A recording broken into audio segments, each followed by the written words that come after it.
Leslie Azria, chef de projet Internet et coordinatrice internationale pour la communication du groupe L'Oréal. Maxence, je suis chef de projet, chef de petite agence qui s'appelle Coccinelle. Céline Lazorte et je suis la fondatrice de Litchi.com. Jean-Brice de Cazeneuve, je suis directeur de production à Whitebird.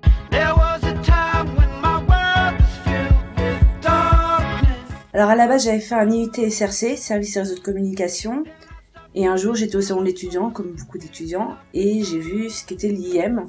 Et ce qui m'a beaucoup plu, c'est d'abord de pouvoir entrer en tant que main d'œuvre, ensuite passer chef de projet et voir tous les différents postes qu'on pouvait avoir, évidemment tout l'envers du décor d'un projet, que ce soit par les appels d'offres, le business plan, pouvoir monter par la suite peut-être ma propre entreprise.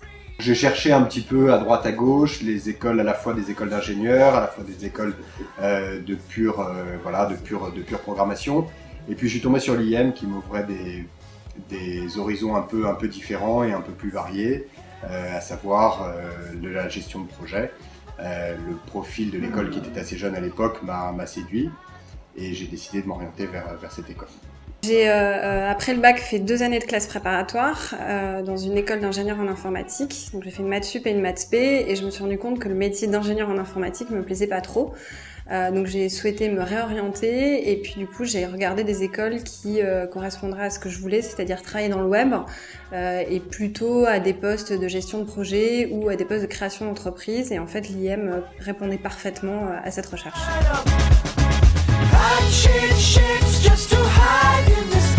Je dirais que c'est une personne. Je penserais tout de suite à Marc Bellan, qui était le responsable, qui est toujours le responsable de la formation 3D, de la spécialité 3D à l'IM. C'est quelqu'un que j'ai beaucoup apprécié parce que c'est un expert en motivation. Il sait aller chercher les talents et les pousser, les amener à leurs limites et plus loin pour vraiment les épanouir. Et c'est vraiment quelque chose que je trouve remarquable, à la fois pour un professeur et à la fois aussi parce que c'est ce qu'on attend d'un chef de projet dans une entreprise, c'est-à-dire qu'il va aller vraiment chercher à améliorer et à accompagner les gens et à les développer leur potentiel dans l'entreprise et sur les projets. C'était vraiment très divers, on avait tous des visions, une vie un parcours tellement différent qu'on pouvait échanger, se construire et piocher un petit peu à droite à gauche des connaissances. C'est notamment la rencontre avec Monsieur Carlier, qui est un des professeurs en marketing stratégique qu'on avait eu, je crois, en 3e année, qui était vraiment passionnant et qui nous a enseigné toutes les bases du marketing et avec qui on a aussi travaillé par la suite sur nos projets.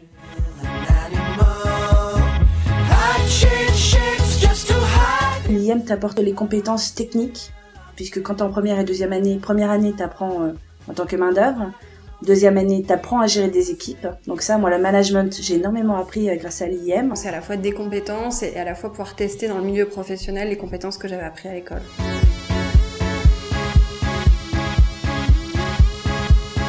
Je pense que le projet dont je suis le plus fier aujourd'hui, c'est cette petite agence. On est 3, on est spécialisé en développement très technique sur Internet, donc les nouvelles technologies. Finalement, c'est un peu le projet que j'avais dès en rentrant à l'école et qui s'est concrétisé à la fois grâce à l'IM et puis grâce à une petite équipe et une vraie passion du métier qui a été confirmée par les études à l'IM. C'est évidemment la création de ma boîte, donc Litchi.com. Donc ça fait 2 ans que j'ai démarré le projet. Le site a été ouvert il y a quelques mois. Et puis c'est vrai que grâce à des compétences que j'ai apprises à l'IM, j'ai pu anticiper comment on développait un projet, comment monter un site, comment on le lançait. Donc de la phase technique, fonctionnelle à la phase marketing. Plus que d'être fier d'un projet, je pense qu'il faut en général se donner les moyens d'être fier de tous les projets. Et ça, c'est une démarche permanente, c'est un esprit professionnel et sur lequel il faut se battre au quotidien, toujours essayer d'être au maximum, de donner 100%, et être à 100% c'est dur, le lundi matin à 100% c'est dur, le vendredi soir c'est dur. Quand on a beaucoup de projets et des grosses équipes en phase de croissance ou n'importe quoi, c'est dur aussi. Mais c'est quelque chose sur lequel il faut essayer de ne pas faire de compromis, de ne pas en faire trop, et tout en restant pragmatique pour pouvoir donner le meilleur. Et donc je pourrais citer Criminologie, qui est un jeu qu'on a fait sur Nintendo DS, et sur lequel j'ai eu la chance de participer de la phase de création initiale, C'est-à-dire que l'idée est née en interne entre mes collègues Marc Rutschley, Florent Bory et moi-même, jusqu'à la réalisation du produit. Donc ça, c'était chouette.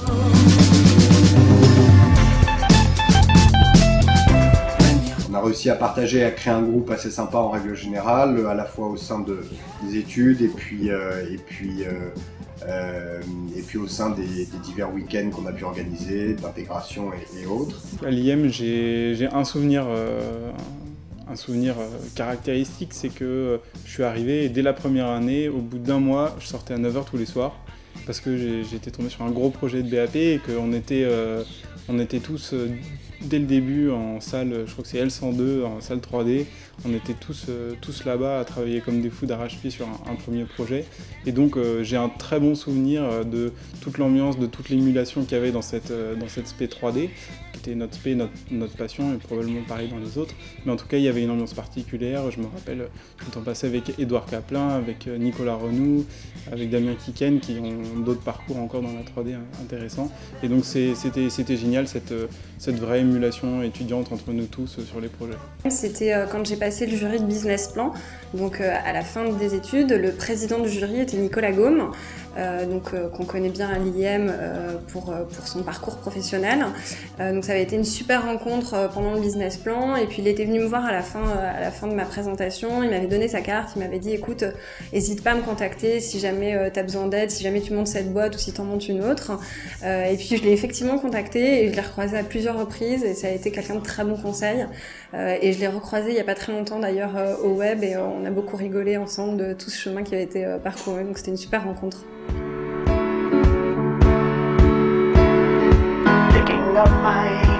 Des informations sur les métiers, enfin pas sur les métiers, sur les postes qui sont à promouvoir, on va dire. Surtout ça, moi ce que je reçois très régulièrement, c'est des informations sur les postes qu'on peut, les annonces qui sont en train de circuler, etc. Plus ça, et aussi un peu de contact, mais j'utilise peu. Des spams. Non, After IM, ce n'est pas du spam, c'est des emplois, donc le jour où vous êtes au chômage, ce sera bien. Garder le contact avec les anciens étudiants, avec les professeurs. Un réseau. C'est plus des rencontres justement, des rencontres entre anciens, faire, je sais pas, des conférences ou autres, ou participer à des événements, participer à des retrouvailles tous ensemble. Tout ce qui est autour du networking. Aujourd'hui, il y a beaucoup de choses, il y a beaucoup d'activités, il y a aussi des conférences à l'IM.